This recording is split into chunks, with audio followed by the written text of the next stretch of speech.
Kaya para sa round 2, pagalingan sa kusina ang labanan. Ang pangunahing sangkap, karne ng itik.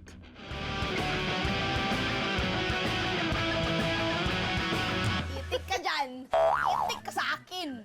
Ano yung itik? Bakit? Ano yung isang itik sa Bisaya? Wala naman. Sige nga, susundin ko lang si Miss Kat. Para sa round na ito, pasarapan kami ng sariling version ng ginataang itik. Round 2 starts now. Ang ating lesson for today, do not mix oil with water. Kasi may water. Yun na nga mali Oo, mali. Masyado tayo yung naging impatient. Teka lang. May isa ka sinabi sa PBB yung something tarog. Ano din taroy? Tarong diha. Tarong. Ano yung sabihin? Tarong diha. Uy! Ayos ka dyan ba? Yan. Tarong diha ba? So karon nga adlaw, magluto ta og ginataan nga itik mga kapuso.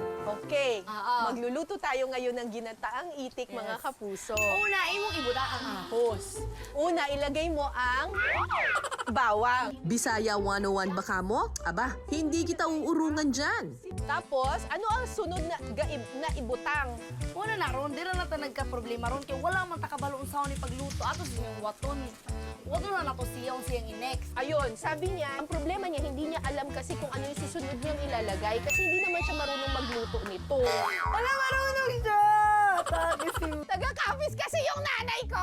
Kaya marunong ako, nakakaintindi ako ng Bisaya, pero hindi ako nakakasalita. Amin na ay. Napasabak pa ako sa Bisaya Challenge pero teka. Kumusta na nga ba yung niluluto mo, Shuvi? O, ilagay na natin ng... Napakadali naman pala lutuin ito.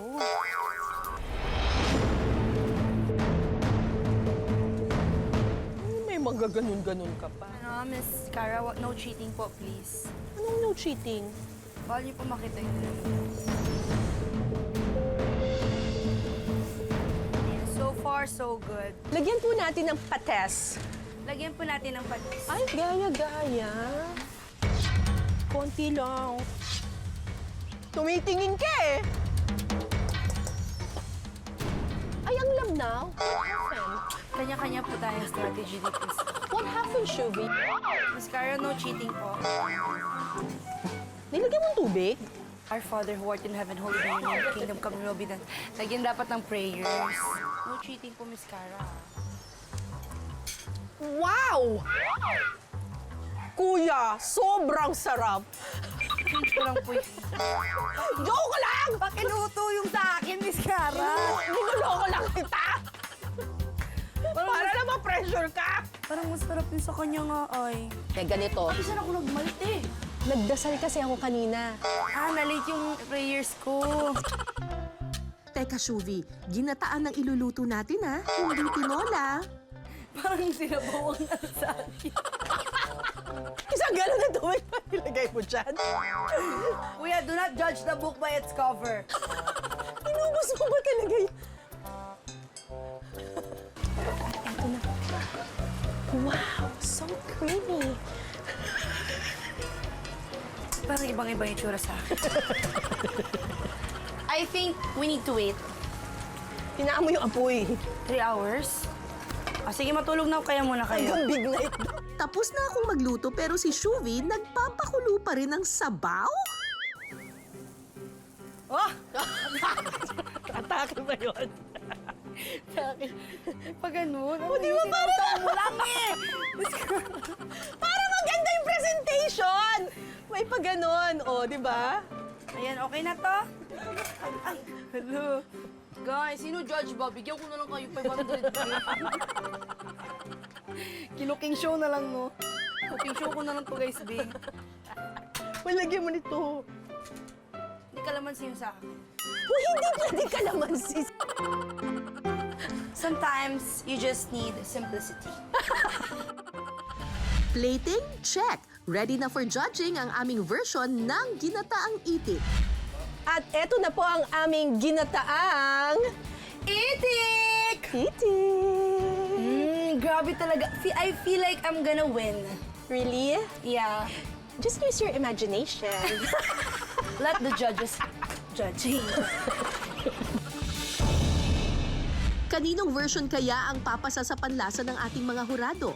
Ang huhusga via blind tasting, taong bayan. Charot lang po.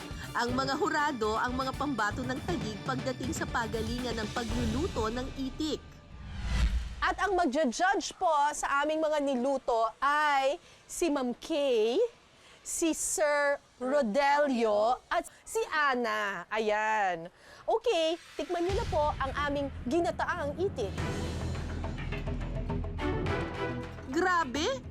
Very eviction night ang pakiramdam ah. Nakakakaba.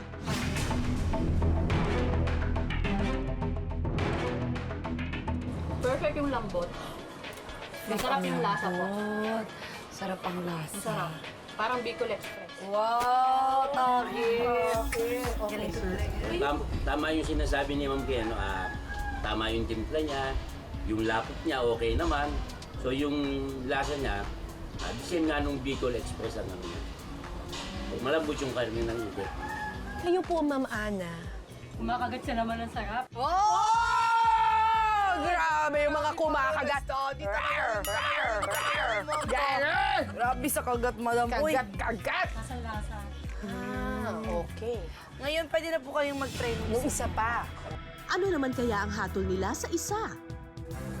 Ang tahimik nila po, no? Ang nalamdam Nalalasap nila yung... talaga nila. Yes. So ang lasa ko, no, parang the same lang din naman yung lasa. So ito nga lang huli, hindi siya maanghang. Yung una kasi, spicy siya, pero the same lang ang lasa niya. Mas pinasarap yung pagkakaluto niya. Kayo naman. Sa akin, medyo may similarity pero konti lang. Tapos, mas malabnog yung sauce. Mas bet yung una. Kayo naman po, Ma'am. Parang nagkakahalog din ang lasa eh. Kung nga lang malablaw siya. Kaninong version kaya ang pasok sa panlasa ng mga hurado? Score reveal na po! Yung una po. Sigurado po kayo? Bakit po? Kaya nga. Perfect. Perfect. Kayo po, ano po mas gusto niyo? Sa number 1 din ako. Bakit po? Yun nga, yung una, yung lapot niya, gaya na sabi ko kanina, okay yung pagkakaluto ng sauce, no? May anghang siya, so bagay na bagay yung sa kanin, yung may anghang. Sure na po ba kayo, Sir Rodelio? Doon ako sa una. Sa una ako, kasi dun sa una, like sa malapot, yung anghang niya tama lang. Perfect ang timpla. Sige po, pwede na po kayong umalis. Score update, it's a tie! Sino kaya ang makakalamang sa next round? Matapos naming busugin ang mga hurado, oras naman para ang mga itik ang pakainin. Pero ang mga pakain sa itik, kailangan pa daw naming kunin sa ilog? Sa round 3, kukuha kami ng mga maliliit na suso na ipapakain sa mga itik. At para makuha namin yung mga susong yun, nandun sila sa ilalim ng ilog. Nandito mismo sa ilalim natin. Oo, pero hindi kami lulusong. Yes. Ang gagawin namin ay ibababa namin itong pangkaladkad. Tapos, kakaladkarin namin yung suso. Oo, pero mukhang makakaladkad nga tayo. Oo, parang hindi po ang suso ang kakaladkad. Parang kami po ang mangkaladkad nitong kaladkad na to.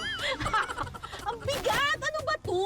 Tinatapon nyo lang to, kuya. Hindi ko kaya itapon. Grabing waste to. Ilang kilo ba to? Para makakuha ng mga suso sa ilog, gumagamit sila ng kaladkad. Gawa ito sa kahoy, bakal at net. Kailangan itong ihulog sa ilalim ng tubig at saka kakaladkarin o hihilahin gamit ang bangka. Dapat aesthetic pa rin ako, kuya. Kuya, pangarap ko to, kuya, yung mga lambat-lambat, kuya, ng mga document. Sa loob ng 10 minuto, paramihan kami ni Shuvi ng makakaladkad o makukuhang mga suso. Kusina Battle Itikan Edition Round 3, fighting!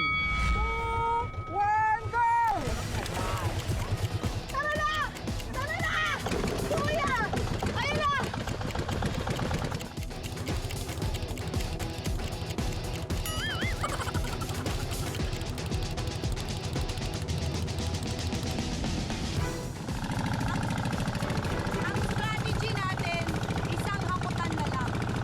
Isang hakutan sa 10 minutes.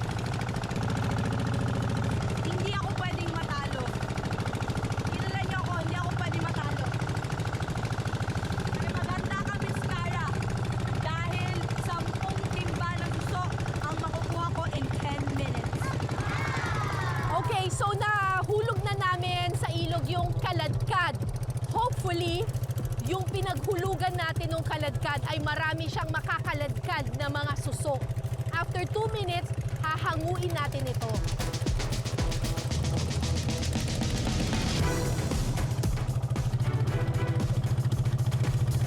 Hala, hinahango na nila yung kanila. Saan ba yung atin? Eh, saan yung tali? Ayun, akin na.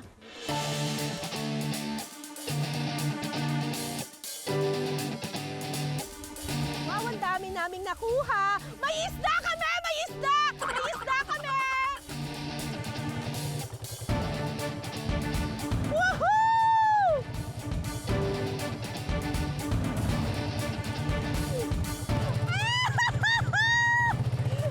May ulam na kami! May mga hipon. Ayun. O, sige pa, isa pa kuya. Isa pa. Saglag po kuya. Oo, mabigat. Wala, marami tayong nakuha.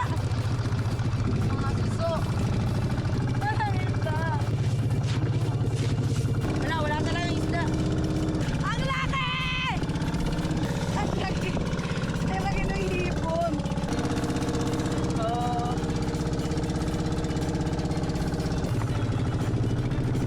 Wala akong isda. Marami pa. Ayun, may mga hipon. Maliliit na suso ang pinapakain sa mga itik dito. Itinuturing kasi ang mga ito bilang natural at masustansyang feed para sa mga itik. O tara, kuya, baba mo agad. Medyo competitive ako, kuya. Pasensya po. Baba mo na. Hala! May isda! Oh my gosh! May isda! Hindi ko alam paano kunin yan. Kuya, ibaba mo muna yan. Are you dead? Why are you dead? Oh no! Bye! Sana, in loving memory of this fish. Matay na siya. Ah! Oh my God! Anyari? Hihilahin na natin? O, sige. Na-stuck na tayo. Kuya, hilahin na natin. Nasaan na? Saan na yung panghila? Teka, Shuvi, mukhang na-stuck kami sa sarili naming kaladkad. Anong nangyari? Yung edisin natin nata, Para. Patay. Nasiraan kami. Pero feeling ko kaya may nasabit kasi sobrang bigat na siguro nung nakuha namin. Ayan. Hanggang dito rinig ah. Makaingay ah. Makaingay ng Shuvi at Trata. Hanggang dito, naririnig ko yung boses. Ayan na. Akin na, hilahin ko na. Sigurado na raw yung panalo ko. Mukhang puno. Teka na po. Ay, ang bigat. Hatak! Teka na po. Hatak!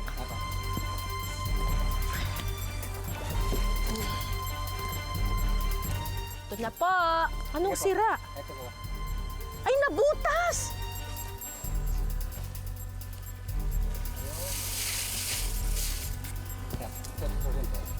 Pero sana marami pa rin nakuha.